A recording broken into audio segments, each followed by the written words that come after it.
In August last year, the police reported that 35 people had died after the Kiteezi landfill collapse. Those who survived the collapse have nowhere to stay, as many of their homes were covered in garbage.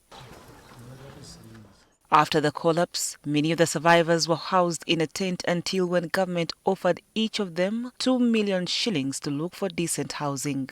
Juliet Sengoba is one of the recipients of the 2 million shillings from the government. However, for the past 5 months, life has not been easy with her 8 children. Sengoba has since been forced to return to Lusanja with her family and is currently occupying one of the houses abandoned by former residents. We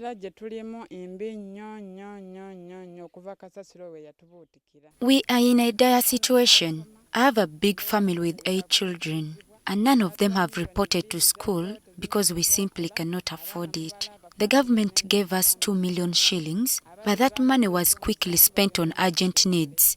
Juliet Sengoba, who cannot afford rent for a house nearby, says she's also struggling to feed her big family.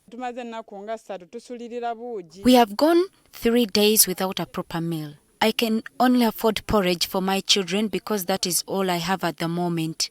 We are pleading with the government to fulfill its compensation plan so we can rebuild our lives. Juliet is just one of many residents in Kiteezi, Lusanja. They gave us 2 million and I used part of the money to pay rent, and that money was spent in a very short period of time. Although schools have reopened, my children have not reported yet. I had rental units here, but they were destroyed during the tragedy. I also had a loan to pay, and now I'm stranded as the interest keeps accumulating. I have not received any additional assistance, and I am struggling to survive. These are tasking government to fast-track the process to see that they are compensated and to have a fresh start.